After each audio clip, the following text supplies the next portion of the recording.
So you've been sitting for a while and you get jacked up with Ben Shapiro, and I mean, as fast as that guy talks, I'm pretty sure he has Red Bull while he's waiting to talk, and he's just, at the speed he talks, I'm convinced that in his mind, all the problems will be solved by Christmas. He's rapid fire. I used to be that way. Just as I've gotten older and the travels have taken me around the globe, I've just become a little more philosophical in my thought process, more for the standpoint of trying to engage in some of the pressing issues of our time. I've titled this message, "When the Foundations Erode, We Build Our Ambition on Emotions." When the foundations erode, we build our ambition on emotion. My late mentor, Zig Ziglar, used to always say, when will meets imagination, put your money on imagination. So that's where we are. You're going to learn concrete ideas, you're going to get foundational principles, you're going to get in-depth knowledge. But what ends up happening is when you go out into the marketplace of ideas, there are only 3 levels for an argument, and we'll try to traverse through something.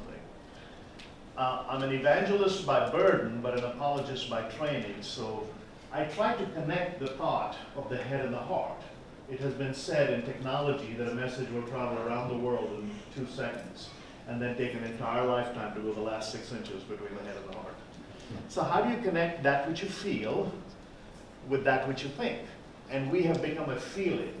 Thomas Sowell from the Hoover Institution said, the problem, and I paraphrase, he says, the problem is not Johnny can't read anymore.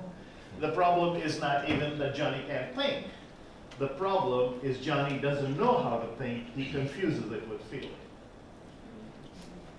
We have reached a point, and this goes back to, and for those of you who heard me before, I quote a lot of ancient stuff because I believe in foundations. And W.E.H. Lecky wrote a book called The History of European Values from Augustus to Charlemagne. In the first volume, and this is a snoozer, I mean, I've been reading it for 20 years, and it's a good cure for insomnia. If you ever have a doubt, just pick up a paragraph later, you'll be out. But if you read it in chunks, you begin to understand where society's debacle began. In History of European Values, he talks about something very profound about morality. He talks about the value system. He talks about 2 things, inductive reasoning and how we are losing the concept. Inductive reasoning is basically based on the concept that there is no right and wrong as is prevalent. If my heart likes it, my head is going to accept it, you better approve it, and you better apply it. So it's all feeling based. So whether you look at any of the major issues, I'm a first generation migrant to these here United States, landed here with $9 in my pocket, and this was 1986 when minimum wage was $3.35 an hour, and I carried all my worldly possessions with me. I was given $20 when I migrated from India, but I had to go through all of the processes in India. I was sharing this when David and Tim Barton had put out that video on immigration. I watched it, I immediately sent him a note, said that I was processed, that was the word. And they told me I would be processed when I went to the US Embassy in India. They gave me the application, and the application was a gazillion pages long. Among the things I needed to get in India before the US Embassy in India would even consider me for an interview was a medical clearance. I had to go through many of these issues, but I wanted this dream so badly, so I fell in line. I got my medical clearance, got my police clearance, and then I carried all that with me, and I came to New York, and I had to be processed, and I was in a room for 2 hours with an immigration official. But I began to understand this was the foundation upon which this republic was built, that if you wanted it, it had to be something so good that you had to work for it. Folks, hear me carefully. Here's the simpleton in me. When you lower a standard, you don't raise anything. When you lower a standard, you don't raise anything. So for 2 hours, I'm clutching that. But as I've shared with others, I'm the same immigrant who, short 15 years later, was in that same New York, sitting in Mayor Rudy Giuliani's box seats watching a Yankees game. Watching planes take off from JFK, wondering if anybody else was going through the supposedly problems I went through. So the question of foundation One of my favorite analogies is if you bring an architect of any repute, and right behind our DoubleTree Hotel where we are staying, at least some of us, there's construction going on. And before that construction went up, there was a hole in the ground. And an architect would have looked in the hole in the ground and told you how tall the building is that will fit in that hole. On what was he gauging his expertise, staking his reputation, the foundation. When the foundations are down, when they are eroded, what are you going to build on? And that's what Tim talked about, that's what Rick talked about, that's what Nathan talked about, and that's what Patriot Academy to a large degree does try to instill. There are 4 components to existence, and definition and all of that comes later. But first is foundation, next is definition, then expansion, only then conclusion. Can you look back with the likes and see what your legacy is going to be? So let me take you through a few moods here. But I want to open with an anecdotal story of the fact that there's always a price to pay, no matter what your imagination. And I try to do something funny. In my mind it is, and if you don't find it funny, I get paid a lot of money for it, so I really don't care what you think. At the end of the day, I'm a dreamer, I'm still a capitalist. See, capitalism has always been the uneven distribution of wealth. Communism has always been the even distribution of misery, just pick a side. So the story is told of a farm where there are 2 buddies. One is a horse and the other is a goat. And the horse, the galloping steed, the bronco, the one with all of the finesse, the muscular stature, the beauty, the so-called stallion that gets all the visibility, is unwell. The goat always looked up to the horse, and the goat was the horse's buddy. And the veterinarian came and told the farmer, he says, "Sir, your thoroughbred is not well, it's got a disease, and I'm going to give it 3 days. I'm going to give it some medicine, and if I don't see any improvement, day 2 I will try, but day 3 we have to put it down because we do not want it to contaminate anybody else." And the goat is worried that he's going to lose his buddy, so as soon as the doctor administers the first dosage, the goat gets excited and goes to the horse and says, "Good buddy, oh, you lose this battle, they're going to put you down. You better do something, you better take this medicine and will yourself to run." And nothing, and there's no improvement from the steed. Well, day 2 comes along, the doctor administers the second dose, and still there's no movement, at which point the goat is getting desperate. He's pretty sure tomorrow the horse is going to be put down.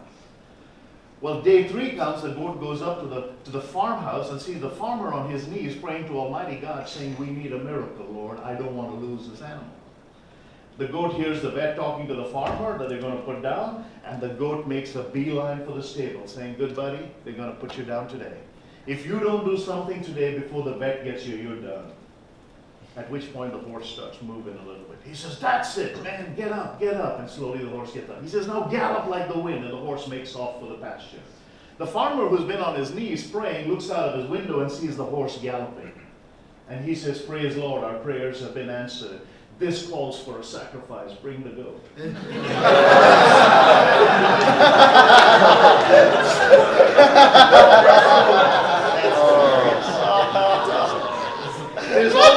There's always a price to pay. So you can look at life on one side, as again my mentor Mr. Z used to say, you put one foot in boiling hot water, the other foot in ice cold water, on average you're miserable. You gotta pick a side. Tim was very eloquent when he said that the foundations have been eroded because of the church. Now, I'm a church member and I'm an evangelist and all of that, and I do agree. Christians are the only breed who are notorious for crucifying our living, worshiping our dead, and somehow finding ways to shoot our wounded. We make stupid statements from the pulpit. And I like the word. He's given me permission to use the word stupid. I even use it in the King James, which says brutish, but NIV says stupid. I'm going to go back to basics. I like stupid. But we've been making stupid statements, and one of the most erroneous statements made in the erosion of our foundations is this statement saying, "Love the sinner, hate the sin." And the person perpetrating those 2 behaviors that you classify as sinner and sin don't consider themselves either. And all we're doing is allowing permission for behavior to exist while we water down our foundations. In his best-selling book, Christ of the Indian Road, E. Stanley Jones, that pioneering evangelist to India, who gave his life to India, asked Mahatma Gandhi, at that time the foremost Hindu, What does Christianity have to do to not be a white man's import, but be an accepted part of nominalized culture? See, this is the battle you're fighting of atheism, and what we're fighting now is militant atheism. He quoted Sam Harris, whose book was called Letter to a Christian Nation. I think on page 72 he says, and I paraphrase, given a choice between rape and religion, I would pick rape because religion has done more to harm. And I'll dispute that in a second. But when Gandhi was asked this question, what does Christianity have to do to be a mainline import, which we can ask ourselves in this culture, what does Christianity have to do till we get back to our foundations of a moral law and a moral lawgiver, Jehovah God? Gandhi gave 4 principles, 1925. First, live like him. Apostolically. Amy Carmichael, that great evangelist, said, I don't believe apostolic miracles have died, apostolic living surely has. How badly do you want to save the republic? And what is the price you're willing to pay? Live like him. Second, love like him. See, in the devotion, and I'm really glad everything went up because this is God's way of showing consistency from 4 different people who spoke to you today, all having the same message. In devotion, he gave you the great commandment, love the Lord your God with all your heart, soul, and mind, and love your neighbor as yourself, which is a parallel to the Great Commission, make disciples of all nations, baptizing them. See, if you just go make disciples of all nations, you're an irritant. If you just go love them, you're a nonprofit. You need both. If you go and love somebody, you have to tell them who sent you. If you go evangelize people, you need to love them and let your life be that reflection of the great commandment. So Gandhi said, live like him, love like him, but the other 2 were very powerful. And Nathan used these words for worldview. Number 3 was, understand other worldviews. Many evangelists, and these are Protestant denominations raised in the Bible, many evangelicals, and most of you, the advice was read your Bible from cover to cover every year. You may not become president, but at least you can write a letter to your son. All right? So, you know, there's always that second place that may just work, and it's not a bad deal. I've written letters to my son, it does work out well. But when you understand the basic tenet of what we are fighting, this battle we are losing, this moral ground we are ceding, the church has unfortunately used a word that is causing this decline, and the word is relevant. Everywhere I go, people always say, we're trying to make our worship relevant. I said, for 2,000 years it's been going on. In which generation was it not relevant? Charles Spurgeon spoke to 6,000 people pretty much on a weekly basis. He's called the Prince of Preachers. Can you imagine how many people came to the saving knowledge of Jesus Christ without PowerPoint or a fog machine? A lot. When Jonathan Edwards in the Great Revival was preaching about the hell, people were clinging to the pillars, not wanting to be swept out into this damnation he was talking about. There's power in words. But we have sissified the dictionary. And which brings me to the second major foundational erosion. We feel if we redefine behavior, we alter its original intent. If you change the definition, it doesn't change anything. It just changes the individual experiencing the same outcome with more opportunity.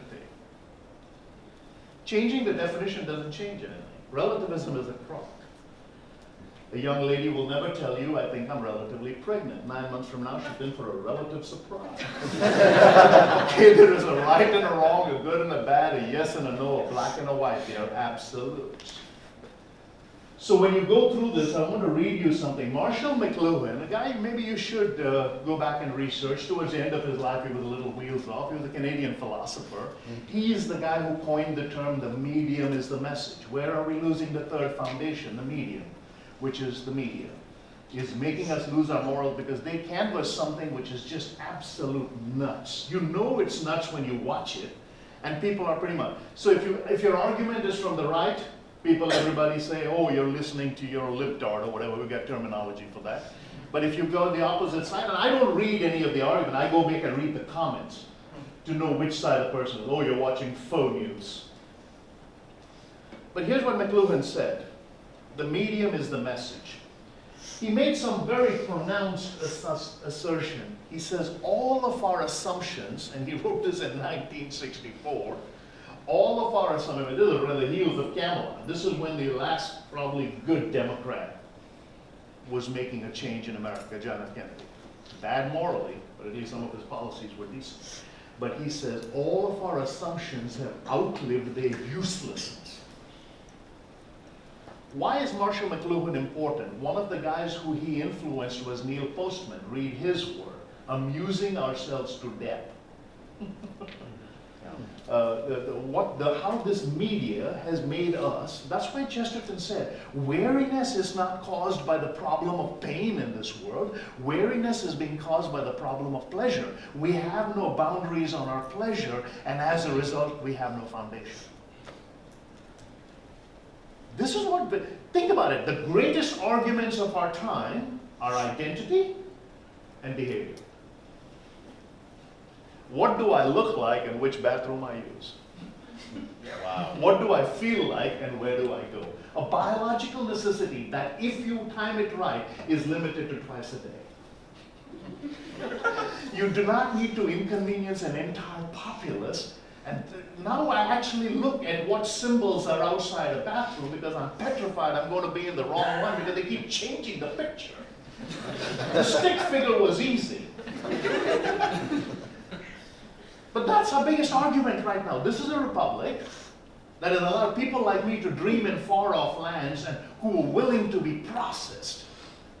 In 1905, circa, when the great immigration wave was taking place of Europe and the statue stood proudly in the harbor, it was a gift from France to the US. 1906, Emma Lazarus' poem is now inscribed. They say 5 million people a day are being processed as the ships line the harbor. But when they saw that statue, they knew the journey was ending. And a short 100+ years later, the very words of Emma Lazarus' poem are not now allowed. Send me your poor, your tired husband, the wretched refuse of your teeming shore. It wasn't JFK, it's been removed. No longer we call them wretched refuse of your teeming shore. Now what we say, please, if you're escaping hell, we want you to come here and make this the hell you were escaping. How stupid. How stupid. And ironic, it takes a guy like me, from a different country, physiologically different, so you guys are absolutely nuts. America is too young to have problems. Most of our antiques are plastic. I come from a civilization that boasts a 5,000-year history. Now, we're wheels off for a whole different reason, because we have 5,000 years of misery. But I don't know what you guys are trying to import. And then your generation.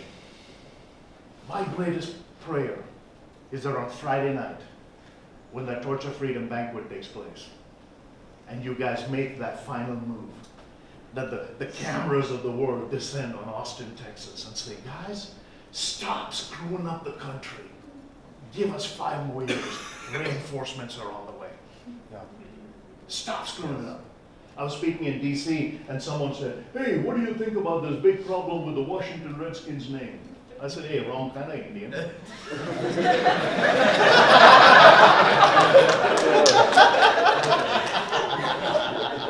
Well, they think that just because you're one, this is the stupidity. When I watched videos like that earlier, did you see something common about all those dumb answers up there on foundations?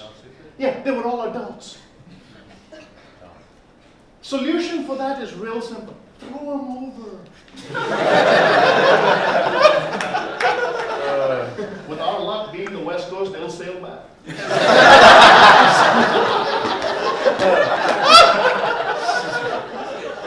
There's only one inkling of truth there. Where did we get our freedom from? California. We wish.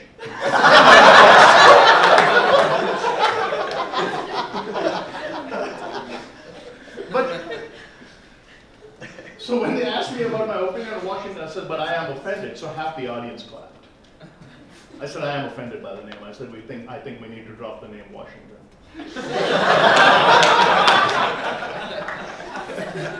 Common sense has not been wrong common practice. In 1984, Adrian Rogers, that great revivalist preacher from Memphis, Tennessee, Bellevue Baptist, put it this way. You cannot legislate the poor into freedom by legislating the wealthy out of freedom. The government cannot give to anybody anything that the government does not first take from somebody. And if one half of the people get the idea that I don't need to work because the other half will take care of me, and the other half get the idea I don't need to work because somebody is going to get what I take for, that, dear friends, is the end of any nation, and we are there. 50-50 split. Half of them givers, half of them takers. Foundations eroding on both sides. Morality is no longer an absolute. It has been jettisoned as an abstract. We've replaced it with the word justice. When you take moral law out, you take a moral lawgiver out. You take a moral lawgiver, which is God, out of the equation. You replace it with a justice. A justice is a judge. A judge is someone you elect. And man, as an infinite wisdom, said, I have a problem. I'm going to elect someone else to solve it who looks just like me and is a man. You can't even say man. You have to say baby now. You can't even say baby. They're called babies, so they can make their decision whether they want to be a boy or a girl.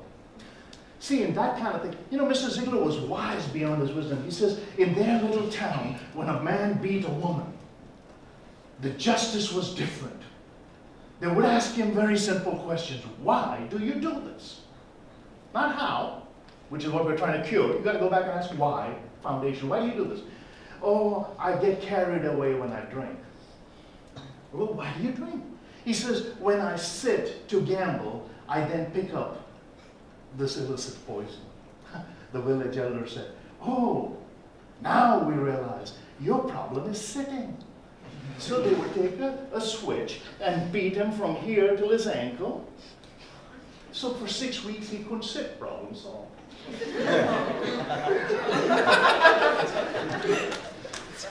There we go. Good ban prohibition is not going to solve this problem. Your problem is sitting. When you're asked that fundamental question, why, hear me carefully, friends. When you know why, anyhow will do. Why is formulaic, always has been since the beginning of time. Why should you read your Bible every day, son? Because it gives you moral clarity. Because it sharpens your day. Because it allows you to build your character. Question was asked, what is character? Nathan asked that question. My definition of character. Character is the ability to have pride in the mundane. Mundane is what you do every day. Character is the ability to have pride in something you do every day. That's why when Nucor Steel was a competitor to the large lights of Bethlehem, and Bethlehem Steel and all were complaining to Washington that they want the government to solve their problem because our union wages were so high. And Japan was outproducing America, a small country, smaller than the size of California, where after we bombed them in Hiroshima and Nagasaki, we said grass will not grow there for 200 years. But by 1969, they were producing more graduate engineers than the United States. Japan decided that they were going to take on the world. And they were outproducing America in steel by importing their ore, manufacturing into steel, selling it on the world market for a price less than the likes of Bethlehem and Pennsylvania. And Nucor Steel comes on the horizon and says, okay, this problem can be solved. Rather than focus on the price of raw materials and the economic mood of what a living wage is, let's go back to the basic foundations of a work ethic. So they build their plants in Nevada, in rural Indiana, in Utah, and they said it is easier to find a farmer who wakes up at 4:30 in the morning to till the land and teach him how to make a ton of steel than to recalibrate the behavior of people who are sitting fat on their wages and now making $30 an hour because someone else is petitioning for them. And for 20 years they did not have a layoff. And farmers were making $70,000 an hour, and they churned down into how to make a ton of steel in under 30 minutes. Jim Collins wrote about it in his book, Good to Great. The principle of this was not steel. The principle of this was not capitalism. The principle of this was not geography. The principle of this was not demographic. The principle of this was work ethic. How do you wake someone up? Because a farmer is traditionally, he's inbuilt. His DNA is wired to wake up and do something for the good of the land by the crack of dawn. Character. Pride in the mundane. Now you're living in a very transient world, your generation. Now I don't dog Any generation. Every generation has had 97 percenters who are comfort zone thinkers and 3 percenters who are effective zone thinkers. But your generation is one that gave us some of the greatest technological advances of the last century. It was your age group that gave us the likes of all of these digital excursions. But let's look at two more components. This is a story told by McLuhan, and I'll read it. Sugang was traveling through the regions north of the River Han. He saw an old man working in his vegetable garden. He had dug an irrigation ditch. The man would descend into the well, fetch up a vessel of water, put it in his arms, carry it up to the side of the trench, and pour it into another trench. And he kept repeating this process. So he would go down into the water, he would pick up the water, he would come up and he would put it in the irrigation ditch and he would repeat the process. So this gentleman, this philosopher, is walking through the area. He says, his name is Su Gung, it's an old Chinese thing, Han area. He says, hey, I can solve your problem. They have now technology, which is just the old-fashioned lever well, and if you remember the technology of it, he says, there is a way whereby you can irrigate 100 ditches in one day, and whereby you can do much with little effort. Would you not like to hear of it? The gardener looked up and said, and what would that be? He says, you take a wooden lever, weight it in the back, light in the front, and this way you can bring up water so quickly that it just gushes out. This is called a draw well. The anger rose up in the old man's face and he said, I've heard my teacher say that whoever uses machines does all the work like a machine. He who does work like a machine grows a heart like a machine. And he who carries the heart of his machine in his breast loses his simplicity. He who has lost his simplicity becomes unsure in the strivings of his soul. Uncertainty in the strivings of his soul is something which does not agree with honest sense. It is not that I do not know of such things, I'm ashamed to use them.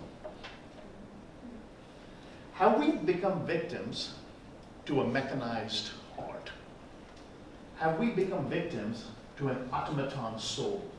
One that just goes with the flow because it's available. For those of you who swipe the devices to seek relationships, likes, posts, calibration. I have a social media team who follows me because they think I need to be relevant. And I don't understand what they do. She puts that slide up. I have no idea what all this stuff is. I tell people, but I have somehow managed to embrace reality. And that is this. I'll continue to deal with Billy Graham. I'll let Heather deal with Instagram. So I embrace change. Change is stressful, so is bankruptcy. Eric Hoffer said, in times of change, it is the learners who will inherit the earth, while the learned will find themselves beautifully equipped for a world that no longer exists. But I'm a foundations guy. If your heart becomes so mechanized that you do not understand simplicity, if you begin to lose wonder, you will not understand what America is about. America is about the innocence of that dream. It is that young immigrant sitting with all of his papers in that New York airport, knowing that it's just a matter of time before goodness and prosperity will find me. It's just a matter of time. Why? Because I did the right thing. Now let me fast forward the story. My father lost his mate of 63 years, my beloved earthly mother, earlier in February of this year. I just happened to be in India when she passed. I was actually in Bangkok. They called me back, and I happened to be there, and I'll share a private story of what you stand for when I finish. But my daddy and my mama have had what we call multiple entry visas to come to the United States. They always have. We've made that. They never wanted to move here. We updated the thing as the process worked. In the multiple entry visa, you can come for, you have to leave before 6 months are over before you can come again. And they're given for a period of 10 years. Now with a father who's 84 years old, it is very easy for me to allow emotion to dictate the fact that, Pop, just come live with me. I got a house, you can stay with me. We've sold the house in India. You've decided that whatever we buy in India is something I'll do later. You put the money in the bank, or just come live with me. I began the conversation by saying, Pop, you know you have a multiple entry visa, which means you can come the first time for right under 6 months. He's 84, it doesn't matter. He's not thinking 6 months, he just wants to join the woman he was married to for 63 years and he wants to be done. But my father has always appreciated the fact that whenever I have invited them, I start with legality and not emotion. I start with morality and not feeling. because otherwise you become a hypocrite. Now here's a very interesting thing. Mr. Ziegler used to say a hypocrite is someone who complains about the sex, the violence, and the nudity on their DVR. Wow. Wow. But Peter Kreeft from Boston College said, hypocrisy is the vice based to virtue. Vice is bad, virtue is good. So what does the dumbed down definition of that mean? What Kreeft is saying is modern hypocrites are ones who say, my bad is not as bad as your bad, so my bad must be good. Wow.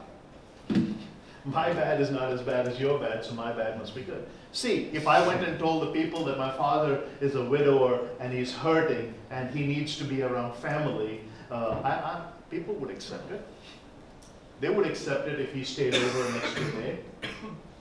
Would people really care if my dad stayed over his visa? Nobody would care.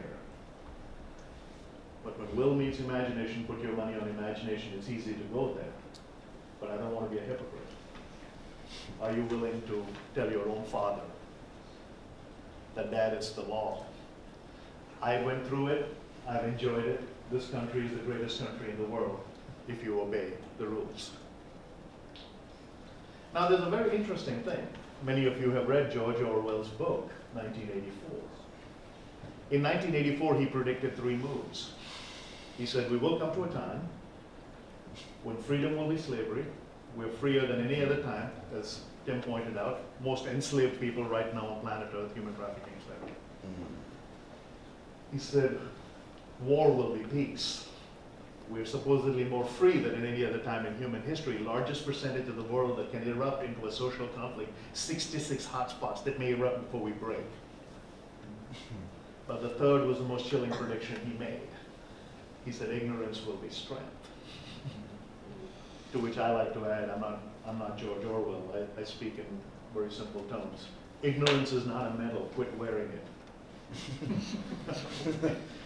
But many of you may not know that Orwell's teacher at Eton was Aldous Huxley, who wrote Brave New World and Brave New World Revisited. Postman, in his book, Amusing Ourselves to Death, does a corollary, and he wrote the book around 1984 when supposedly Orwell's predictions were supposed to come true. And he says, Orwell predicted a world where the government would mandate what we read, and Huxley predicted a world where we would be so amused we wouldn't read. One predicted total control, the other predicted absolute autonomy. And I think what we have ended up with is a hybrid of both. We are almost a populace that, think about it, the collective works of G.K. Chesterton, 21 books, the man who wrote Orthodoxy, the man who influenced C.S. Lewis, who wrote Mere Christianity and was the greatest apologist of our time. G.K. Chesterton, 21 life volumes, is $2.99 on Amazon. 50 Shades of Stupidity is $19.99. Debauchery, fantasy, things that are unreal, unwanted, seductive, open-ended. Chesterton is the one who incidentally made that statement, be careful of which boundary you drop if you never asked yourself why it was up there in the first place. Muggeridge said there is no new news, it's just old news happening to new people. We're just going through it with great rapidity. Just because we have 24-hour cable, we see the display of ignorance. And that's why. Few more assumptions. Chesterton also said, fallacies do not cease to be fallacies just because they have become fashions. Fallacies do not cease to be fallacies just because they have become fashions. So if we look at our foundational erosion, that's why. So I'm going to try to tie it back to what Tim left when he talked about Sam Harris' letter to a Christian nation. Sam Harris, the late Christopher Hitchens, Daniel Dennett, and Richard Dawkins are considered the 4 horsemen of the atheistic apocalypse. These are the pillars upon which atheism hinges itself. What we are seeing now is not the atheism of the Enlightenment era. We're not seeing the atheism of Friedrich Nietzsche. We're not seeing the atheism of when Nietzsche wrote Madman of Weimar, God is dead and we have killed him. We're seeing a militant atheism. Dawkins is the one who said religious people should not just be ignored, they should be mocked. This is the man who wrote The God Delusion, to which David Berlinski, who's a skeptic, wrote The Devil's Delusion. And it behooves us. I wish I had been given the privilege to read what I now know at your time. Here's why. We don't read to become knowledgeable. We read to become wise. Knowledge is learned, wisdom is lived. What this world desperately needs is people living out that which they have learned. A wise life. And that was the devotion, Psalm 1. Amazing, with all the Psalms you don't have to go too far. It's right there. So Sam Harris, when he says, and I'm an author, when Sam Harris writes that if I had given a choice between rape and religion, I'd choose rape because religion has done more harm, I'd get laughed out if I published anything so bad. But because he claims to be an atheist, he gets away. No barometer. If I came as an evangelist and made an asinine claim like that, I'd be laughed out of town and I'd be ridiculed and I'd be strung up to dry in evening TV. Yep. Okay? This is just the nature of the beast. So how do you combat that stupidity? You learn. Remember what Gandhi said, understand how the world views. But what was Gandhi's fourth point? Don't water down your own. Live like him, love like him, understand others, but don't water down your own.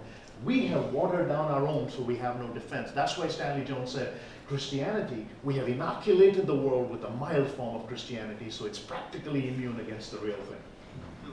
Wow. The saving grace of a risen Savior, the third part of the Trinity, indwelling, where the Lord himself said, I go away, but I leave with you a counselor, a guide who will never leave you. What are you leaning on? Lean on the Spirit, he will make you wise. That's why in Jeremiah, when Jeremiah, a lamenting prophet who lamented for a nation for 40 years and not one person turned, cries out to God, God says, I think in 1:5, 1:6, I will make you wise, I'll touch your mouth. He says, how can I go and speak? I'll make you wise. In 1:19 says, yet if you don't represent me and talk like I pretend I made you talk, I'll make you look like a fool.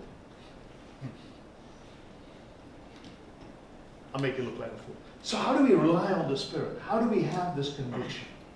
I jokingly tell people, I read the Bible every day, I read the newspaper every day, that way I know what both sides are up to.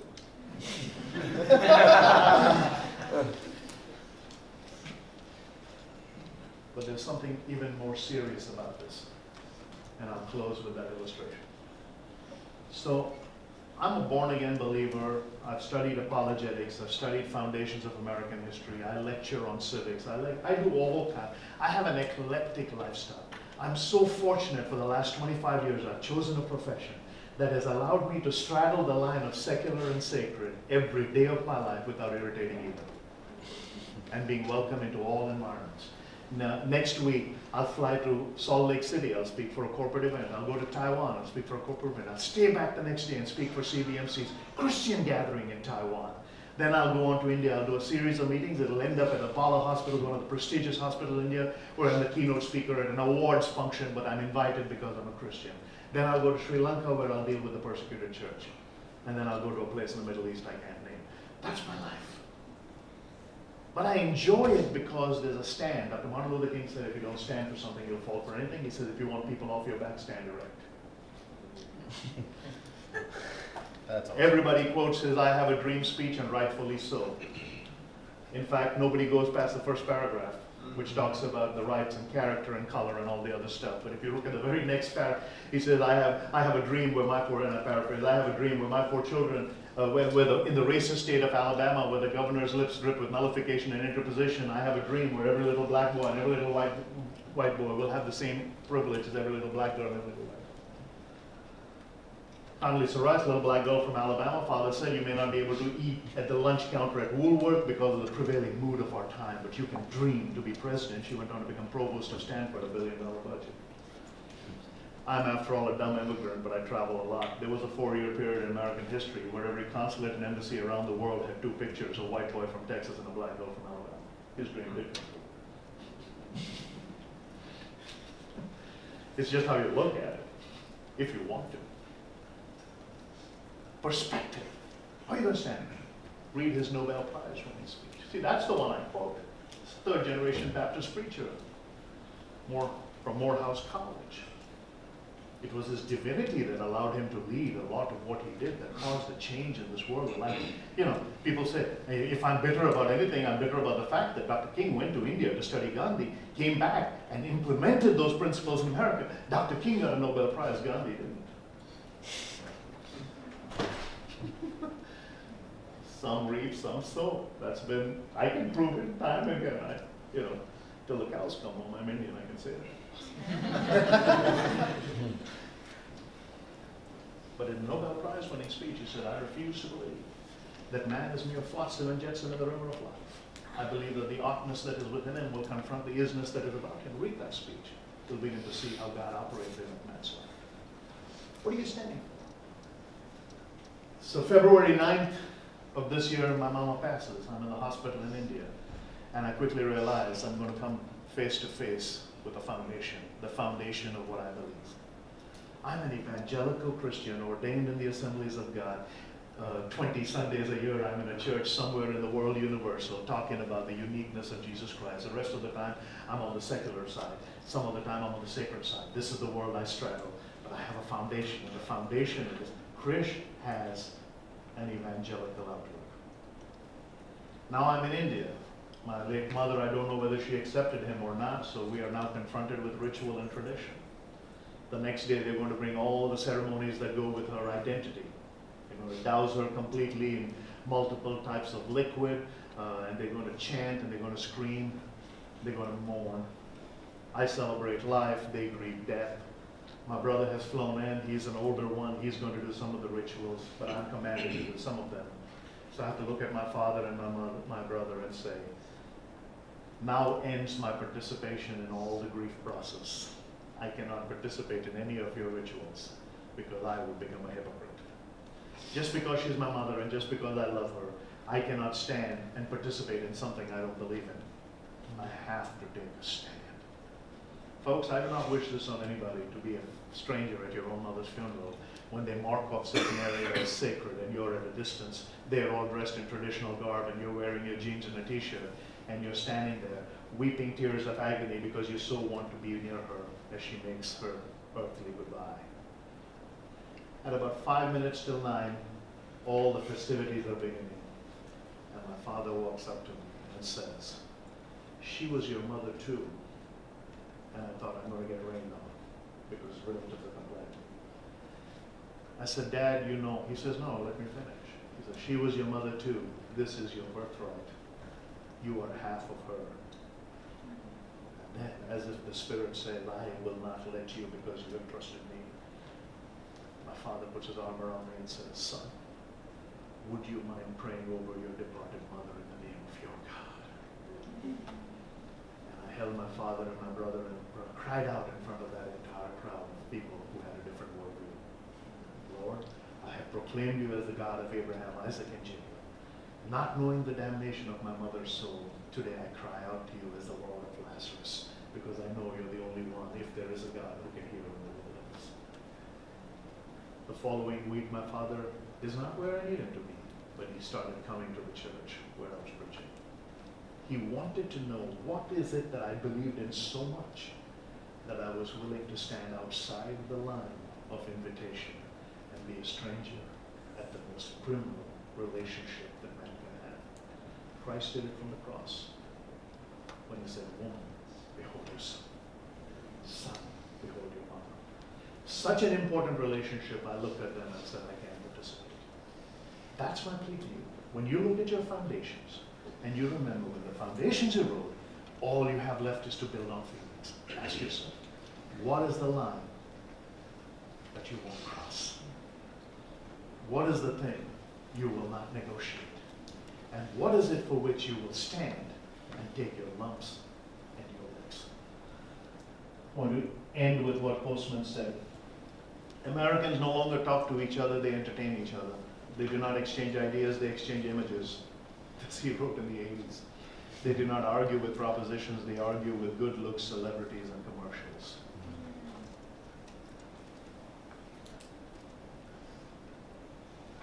So,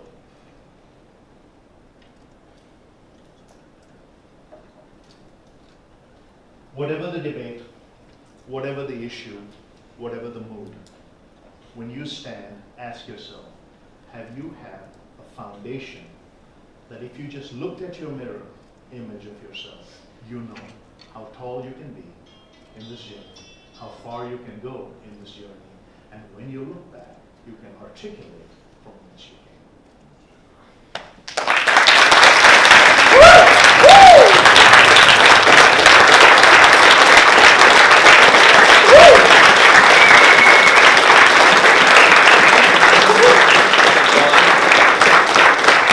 Excellent.